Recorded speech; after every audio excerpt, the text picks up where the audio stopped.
Hello. হ্যাঁ, বলছি আপনি একটু পরে করবেন, ওটা সেমিনারে আছে তো।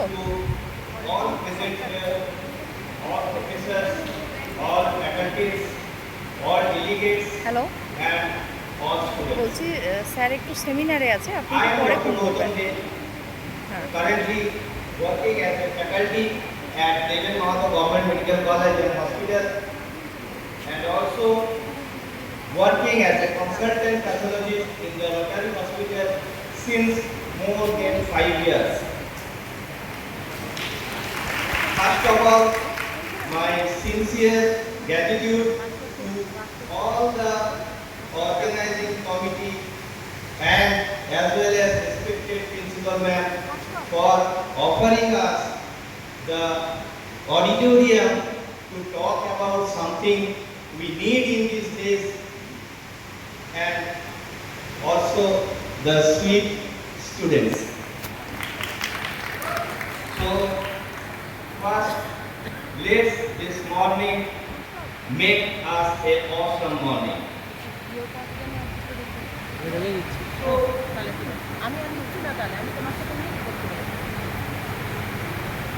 Do you know what is common in this three? Except they are all male. So first of all, they all are good looking, they all are celebrities, but the fact for today is that they all are thalassemia carrier. Now what is carrier? Means they have the disease in silent stage. They carry the thalassemia disease, but they are not affected by the disease. Now I will in the next slide you can see the same in picture, and you know what is the common in these three, that these all three are affected by thalassemia major. That means the disease is 100% or near 100% affect the child. You can see that all these three pictures are of a child. So this is the most bad thing, that the thalassemia major affected person rarely survives more than 20 years of age. So all I collected is the pictures of the child. 8 May, as we celebrate as the International Thalassemia Day. What we do in that day? We do a blood camp. We call some thalassemia people.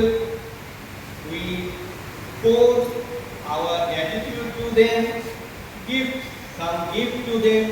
But what we are missing, that we are not availing them.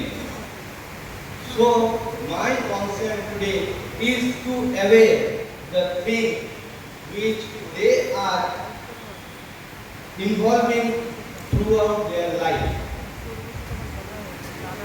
So 8 May, the date is selected because of a person named George English. He died due to thalassemia on that day, and after that we celebrate that.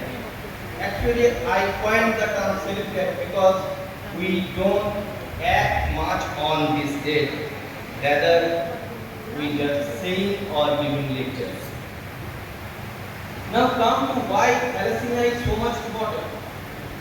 First of all, what is incidence? Incidence means the new cases occurring was not diagnosed, but these are the new cases. So in 2021, the total incidence was 1,20,000 approximately. It's a huge burden. What is prevalence? Prevalence means it is the total cases, which is approximately more than 13 lakhs in 2021. And you all know that the death count is more than 11,000, and you are seeing a term of daily. What is daily? It is disability adjusted life years. What's that thing? আমরা জানি যে আমাদের যখন শরীর খারাপ হয় আমরা duty যেতে পারি না। আমরা ডিউটি যেতে না পারার জন্য আমাদের কিছু পার্সোনাল এবং কিছু সামাজিক এবং কিছু প্রফেশনাল ক্ষতি হয়। এই ক্ষতির একটা ক্যালকুলেশনকে বলে ডেলি। তো this is approximately 8,17,000. Now, looking for India and Bengal, ভারতের সবচেয়ে বেশি পাওয়া যায় সেটা হচ্ছে Rajasthan, half of the total cases, তারপরে গুজরাট, তারপরে মহারাষ্ট্র এবং ওয়েস্ট বেঙ্গল আমরা উইদিন টপ 5 এর মধ্যেই আছি। The approximate rate is 8.23% of thalassemia incidence. This is bad. দেখা গেছে যে মেয়েদের ছেলেদের থেকে ইনসিডেন্স একটু বেশি, কিন্তু এটা জাস্ট একটা স্টাডি। সত্যি স্টাডি, আমাদের এটার দিকেই বেশি নজর দিতে হবে। মেয়েদের অনুপাত আমাদের ছেলেদের থেকে একটু হলেও কম। যতটা আমার মনে পড়ছে লাস্ট সেন্সাস অনুযায়ী অ্যারাউন্ড 45 to 46, কিন্তু তার মানে 45টা মেয়ে আছে, 55টা ছেলে আছে, কিন্তু মেয়েদের থ্যালাসেমিয়া হওয়ার চান্স ছেলেদের থেকে অনেক বেশি। তো এই থ্যালাসেমিয়াটা কি জিনিসটা কি? What is thalassaemia? থ্যালাসেমিয়া একটা রক্তের অসুখ, যেখানে রক্ত তৈরি হয় না বা তৈরি হলেও সেটা শরীরের মধ্যে খুব তাড়াতাড়ি নষ্ট হয়ে যায়। খুব সাধারণ শুনতে লাগে। আমরা সবাই কি করি? চায়ের দোকানে যাই, গিয়ে আরে বলিস না, ওর ছেলেটা তো থ্যালাসেমিয়া আছে, ওকে ওই জন্যই প্রতি মাসে একবার করে যেতে হয় হসপিটালে, বাস কেস ক্লোজ। এরপরে থ্যালাসেমিয়া কি, কেন হয়, কিভাবে যায়, এটাকে এগিয়ে নিয়ে যাওয়ার মতন আর কোথাও কোনো চর্চা নেই। সে চর্চায় আসছি, আমরা বার্ডেনটা জানলাম যে কেন থ্যালাসেমিয়া এত বড় একটা আমাদের কাছে। এরপরে নেক্সট বার্ডেন কি, যে বার্ডেনগুলো আমরা একবার দেখি আর ভুলে যাই, সেটা হচ্ছে গিয়ে একটা দুর্বল বাচ্চা। যে বাচ্চাটা প্রতি মাসে আমরা দেখি একবার করে যাচ্ছে, তার মা বাবা ফ্যামিলি মেম্বার প্রত্যেককে তাকে বাসে টোটোতে করে নিয়ে যেতে হচ্ছে, গিয়ে হসপিটালে টিকিট কেটে একটা ব্লাড ব্যাংকের সামনে দাঁড়িয়ে হাত জোর করে আর্জি করতে হচ্ছে আমার ছেলেকে রক্ত দাও, খেলতে পারছে না। তারপরে ওরকম একটা জায়গাতে নিয়ে গিয়ে তাকে ব্লাডটা দেওয়া হচ্ছে, দেওয়ার পরে তাদের দেখে মনে হচ্ছে বাচ্চাটা একটু সুস্থ, চলো এবারে বাড়ি নিয়ে যায়, আবার তাদের মা বাবা কিছু কেস এটাকে এগিয়ে নিয়ে যেতে হবে। এইভাবে চলতে পারে। একটা থ্যালাসেমিয়ার বাচ্চা কিছু প্রশ্ন থাকে, যে প্রশ্নটা বাড়িতে করে ওর মাকে প্রতিদিন প্রশ্ন করে যে কেন আমি, ওয়াই মি। মা, সব বাচ্চারা তো খেলতে পারছে, আমি কেন খেলতে পারছি না? একটু খেললে হাঁপিয়ে যাচ্ছি, ভাই। সমস্ত বাচ্চারা সবাই তো এত তাড়াতাড়ি হসপিটালে যায় না, আমাকে কেন বারবার সর্দি কাশি হচ্ছে, ঠিক করতে পারছো না তোমরা, আমাকে ভালো ডাক্তার দেখাও, আমিই কেন, ওয়াই মি।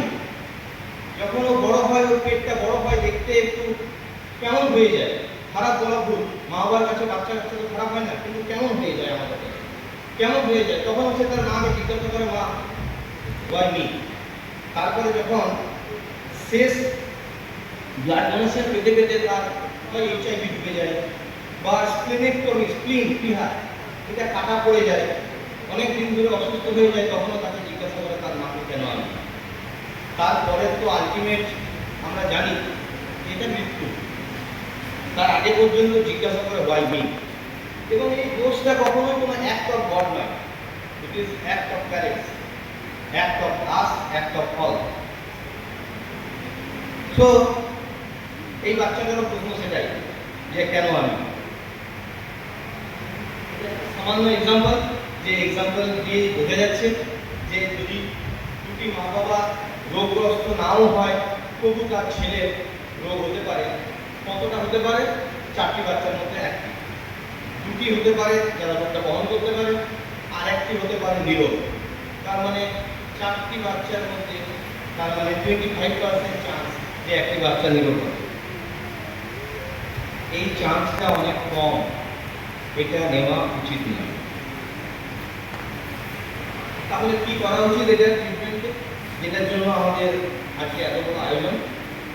এটাকে প্রিভেন্ট করতে হবে। Everything is prevention is better then cure, সব কিছুর ক্ষেত্রে। তা যেটা ইজিলি প্রিভেন্টেবল সেটাকে তো প্রিভেন্ট করতেই হবে। তার 2-4টে বলার মতো কারণ আছে। 1 নম্বর হচ্ছে গিয়ে যে কস্ট।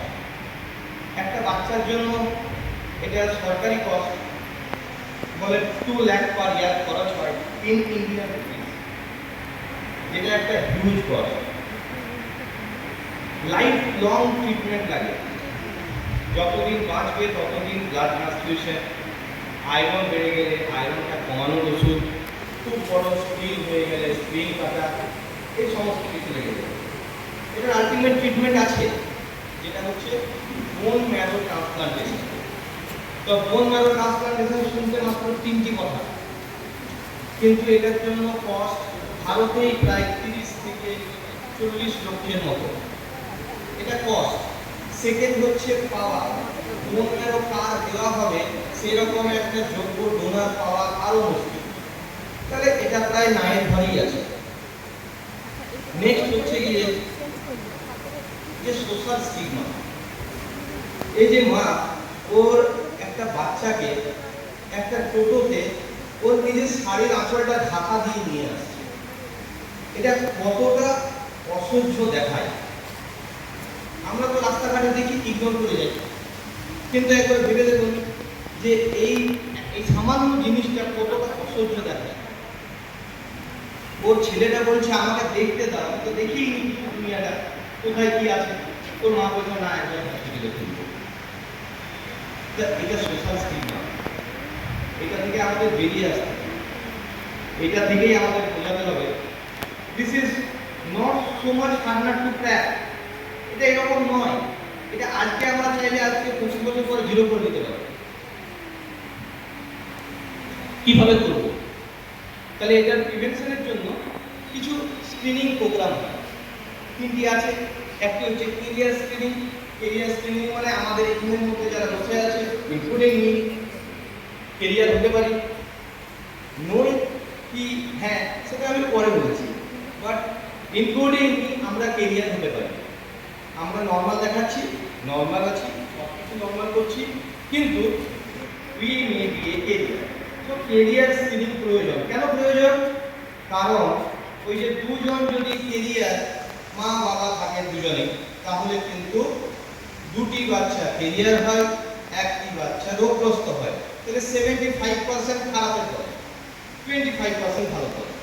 তাহলে সেই জন্য কেরিয়ার স্ক্রিনিং প্রয়োজন। নেক্সট হচ্ছে প্রিন্যাটাল ডায়াগনোসিস। সেটা কি? না, প্রেগন্যান্সির আগে যে ডায়াগনোসিসগুলো হয়। থার্ড হচ্ছে আইইসি বা আইইসি, যেটাকে বলে ইনফরমেশন এডুকেশন অ্যাওয়ারনেস বা কমিউনিকেশন যাবে বলে। তাহলে 3টি প্রসেসে আমাদের প্রিভেনশন করা যেতে পারে। তাদের করব এত বড় লেখা যায়, মোটামুটি 2টো গ্রুপে ভাগ করা হয়েছে। একটা হচ্ছে 25 বছরের কম, আর একটা হচ্ছে বড় তার বড়। যাদের 25 তাদের 6 মাস বয়স পর্যন্ত সাধারণত দেখা গেছে বোঝা যায় না যে ওদের আসল রোগটা আছে না নেই। সব কিছু খেলছে, হাসছে, দৌড়াচ্ছে, কথা বলছে, সব কিছু করছে, একদমই নর্মাল, বোঝা যায় না। মেজরগুলোও বোঝা যায় না, কেরিয়ারগুলোও বোঝা যায় না। 6 মাসের পর থেকে শুরু হয় ওর রক্তের হিমোগ্লোবিনটা কমে। হিমোগ্লোবিন কি? যেটার জন্য আমাদের গায়ের রংটা লাল আছে, যেটার জন্য আমরা রোজ ঘুমাই, সকালে উঠতে পারি, যে জিনিসটার জন্য আমাদের সমস্ত জায়গা শরীরের অক্সিজেন পৌঁছে যায়, এবং যে জিনিসটা আমাদের আরো অনেক কাজে লাগে। তো এই রক্তটা কমবে। কতটা কমে? সাধারণত আমরা জানি বাচ্চাদের রক্ত অনেক বেশি থাকে, সত্যিই থাকে 16-18 হামেশাই থাকে, কিন্তু 6 মাসের মধ্যে সেটা বড় যখন কমে হয়তো 12-13-14 লিটার, কিন্তু সেটা কমে যখন 8-এর নিচে চলে আসে বা কিছু কিছু বই লেখা আছে 7-এর নিচে চলে আসে, তখন আমরা বুঝতে পারি যে ওর রক্তটা কমছে। তাহলে তখন আমরা কি করব? তখন আমরা ওর কিভাবে করব? এই 3টে জিনিস করার পরে আমি একবারই বলবো কত সহজে করা যায়। নেক্সট হচ্ছে গিয়ে তার চেয়ে বড়। এবারে আমরা বিভিন্ন রকমের এজ ভাগ করি, অ্যাডমিশন এজগুলো সব থেকে একটু বড়, বাট বিয়ে হয়নি তার আগে, বিয়ে হলো সেই সময়ে, বাচ্চা চলে এসেছে সেই সময়ে, বাচ্চা হয়ে গেছে তারপরেও তার কি করা, যে টেস্টটা করতে হয় সেটার নাম হচ্ছে হিমোগ্লোবিন ইলেকট্রোফোরেসিস। বস্তুটা কি না, আমাদের হিমোগ্লোবিনের নির্দিষ্ট পার্সেন্টেজ আছে।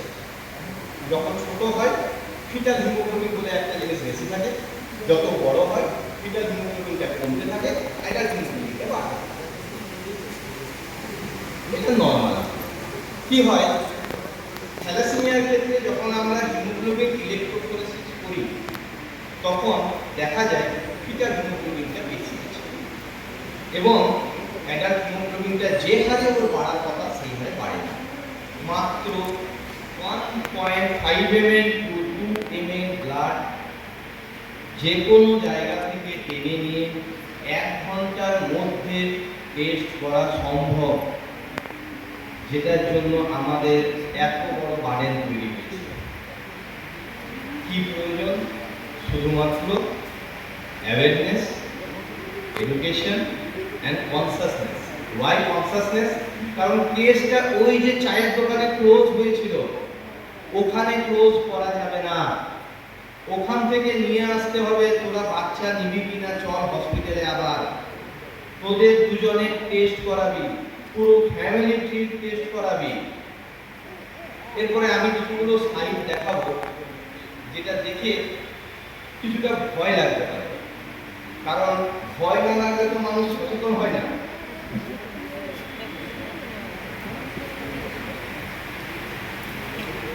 এটা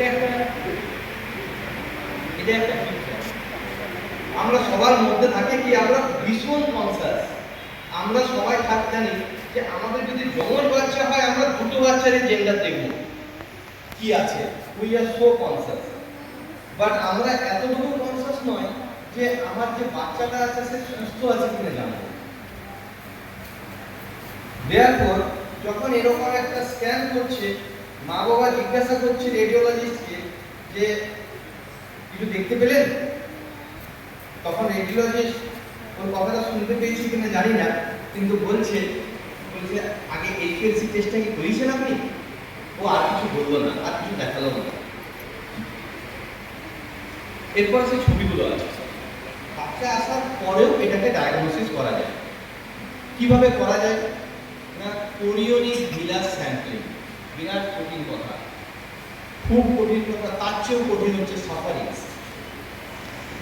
কথাটা সুন্দর 3টে লাইনে লিখে দেওয়া গেছে, কিন্তু সাফারিংসটা কোনোভাবেই লিখে দেওয়া যায়নি।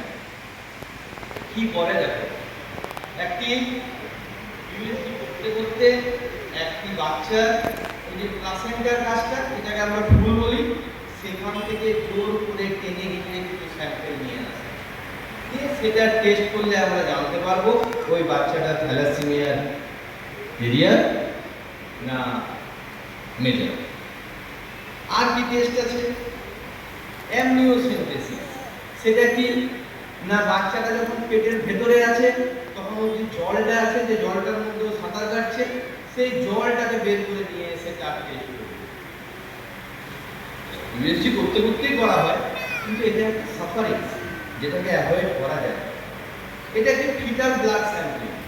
বাচ্চা সুন্দর আঙুল চুষে ঘুমাচ্ছে, ওর যে অ্যাম্বিলিক্যাল কর্ড এটা মায়ের সাথে যুক্ত আছে, সেখান থেকে রক্ত টেনে নিয়ে তাকে দেখব যে সে থ্যালাসেমিয়ার এরিয়া না আক্রান্ত। এগুলো দেখলে একটা মনে হয় যে এগুলো খুব সহজ জিনিস, এগুলো সাফারিংস। তার চেয়ে অনেক সহজ নয় 2 ml রক্ত দিয়ে নিয়ে কোনো এক সময় একটা টেস্ট করে নিও HbA1c। আমাদের পুরুলিয়ার একটা সিনারিও বলি, ও এর ফেট কি? এর ফেট যদি থ্যালাসেমিয়া মেজর হয় বাচ্চাটাকে নষ্ট করতে হবে, এর চেয়ে কষ্টের তো কিছু আর হয় না। যদি কেরিয়ার হয়, depends on consent of parents what they want after proper explanation. Next IC যেটা বললাম, চারদিকে তো অনেক গুচ্ছ গুচ্ছ সব বড় বড় পোস্টার, হোর্ডিং, ভাষণ, হিরো হিরোইন সব কিছু দেখাতে হবে, বাট আমাদেরকেই চায়ের দোকানে সেটাকে জাগিয়ে রাখতে হবে। This is the most common IC method. Genetic counselling, সে কাউন্সিলারটা করবে, পৌঁছাতে হবে কাজ অবধি, কিভাবে করবে ওদের প্রসেস আছে। একটা যোজনা আছে যেটা সেন্ট্রাল গভর্নমেন্টের, যার জন্য ওর কস্টগুলো সরকার থেকে ফ্রি দেয়। আর যদি কোনোদিন বোনমেরো ট্রান্সপ্লান্টেশন হয়, ওই যে 30 লাখের 20 লাখ টাকা, 10 লাখ টাকাও পাবে, 20 লাখ টাকা ঘর থেকে দিতে হবে, বোনমেরো কিন্তু দেবে না।